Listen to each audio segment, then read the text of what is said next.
the Modi BJP before 2024 and the Modi BJP after 2024, there is a definite characteristic difference for the simple reason that Modi 2024, before 2024, a lot of political party was open to align with Modi, but after 2024, a lot of political party has realized that if they join Modi, they will cease to be, they will be decimated, like what Uddhav Thackeray is today. So chances of a Mamata Banerjee still taking the risk to even align with Modi in some form or another, do you think that will happen, or the chances of now people joining Modi are lesser? While you said that he may increase his numbers, but I still ask you this question.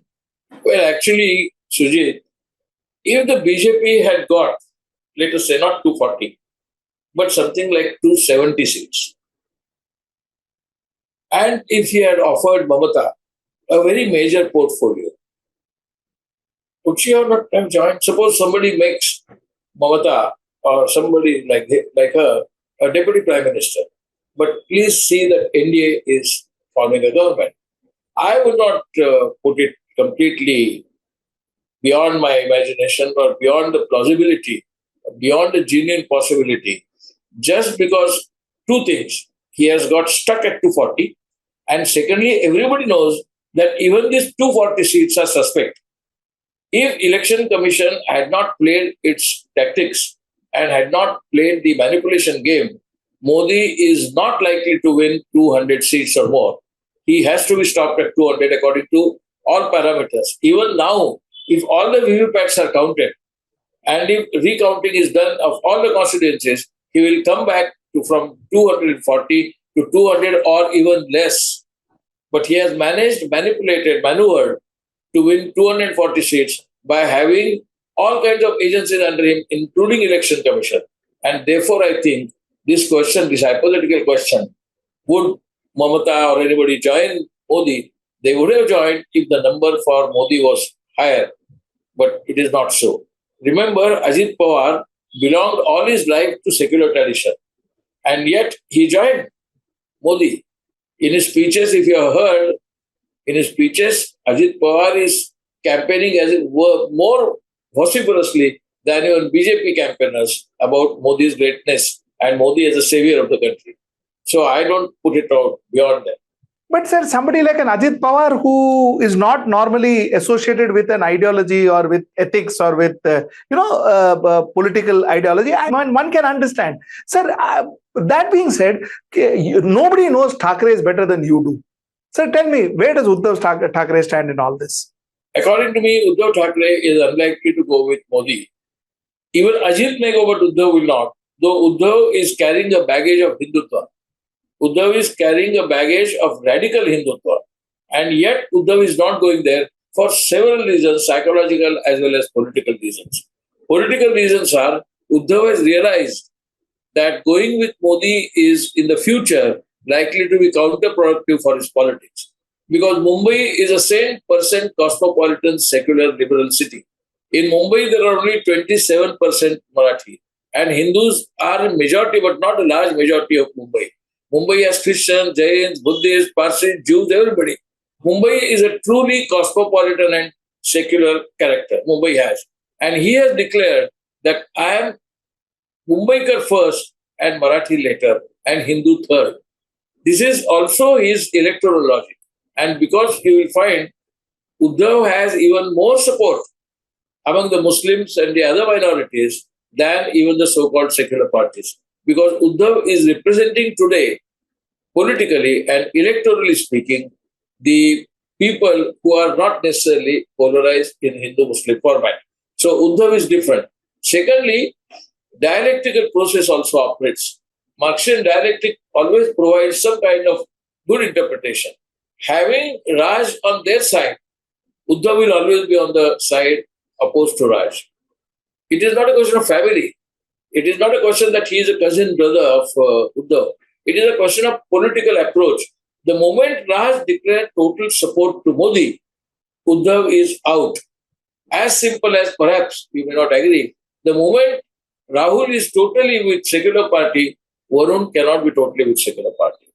These are kind of, you can say, dialectics of sibling politics. But this is important. This is psychological and also political. So Uddhav Thackeray has learned a lot, particularly in last about 5-6 years. And I think he's showing that learning. His speeches, his approach, his visiting the Muslim constituencies, his complete persona, political persona, has become more like soft Congress rather than hard Barasaheb Thackeray. I want your views on Sena versus Sena. Sir, which Sena won? The Eknath Shinde Sena won or the Uddhav Thackeray Sena won? If you look at seats, Shinde Sena has done extremely well. Out of 15 seats or 16 seats, they have won 7. And out of 21 seats, Uddhav has won 9. So if you take strike rate and proportion, yes, Shinde Sena has done good. But in terms of mass support, if you look at the Karyakarta support, organization support, Uddhav is miles ahead of Shinde Sena. And second point is, because of the maneuvering by Modi and because of the maneuvering of the election process, Shinde got the symbol which has been traditionally with Shiv Sena, that is Uddhav Sena, that is Barasaheb Thackeray Sena. Yes. Now that definitely creates confusion, mainly in some slum areas and rural areas, because they have been traditionally voting the arrow, and so they could not this time quickly, identify or decipher with whom is the arrow and with whom is the mashal. So I think that symbol also created problem. That symbol also created problem for Sharad Pawar, because in Sharad Pawar's case, it was what they call tutari, and now they gave another person with the same kind of instrument playing, and therefore it also created symbol confusion. I think that was a dirty tactic played by a government by forcing election commission to deliberately create this confusion. There was a simple possibility. When Congress split, Indira Gandhi came with a completely different symbol, calf and a cow. Yes. And when first Congress split, it was the bullock. You may remember. Yes. After the second split, that is the cow and calf symbol party split, they got heart. And so similarly, if Shinde party goes separate, they should have got a separate symbol. And they should have fought on a separate symbol, different symbol. Same thing, Ajit Pawar also got the symbol that was popularized by Sharad Pawar, the crop. Actually, that was also a different party. They called themselves Rashtravadi, and these people called themselves Shiv Sena. Okay, keep Shiv Sena name. Like so many parties have named Congress. Nationalist Congress, Trinamool Congress, Janata Congress, so on and so forth. So, but they changed the symbol.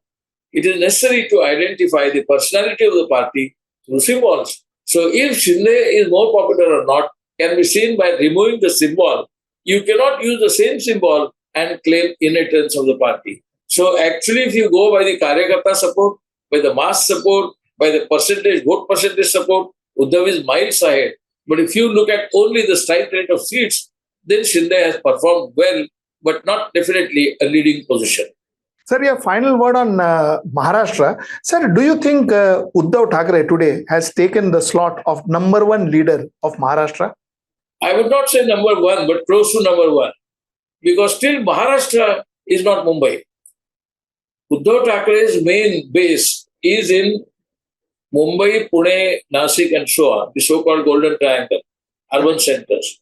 But Congress is there in Western Maharashtra, in Marathwada, in Vidarbha, where Shiv Sena is there only for a name and only as a political strategy. It is there only because they have to adjust seats. But that is not their base. Shiv Sena does not have a base in Marathwada. Shiv Sena does not have a base in Vidarbha. And the Shiv Sena created its own base in Marathwada after Modi started polarizing the voters and polarizing the society. So Shiv Sena originally, though Shiv Sena also earlier got the benefit of the Hindu-Muslim divide. Later on, Uddhav left that particular polarized politics and joined the so-called secular politics. But point is, Uddhav Shiv Sena still had roots in their past politics. Today, Uddhav is talking clearly about secularism. He is talking clearly about constitutionalism. He is clearly talking about the liberalism. And therefore, I think Uddhav is creating a new constituency. Frankly, Uddhav is following the footsteps of his grandfather, yes, who was a big social reformer. Prabodhankar Thackeray was a big time social reformer. He was against temples, he was against superstition, he was against Savarkarite approach to Hindutva. He never supported that kind of politics at all. So Prabodhankar Thackeray, apparently, and from his speeches, Uddhav seems to be following, and the icon of Uddhav Thackeray is Prabodhankar and not Balasaheb as far as politics is concerned. Stay ahead with our cutting-edge news app. Instantly access the latest shorts in just 1 minute and breaking news in just 50 words. Download now for a smarter, faster news experience.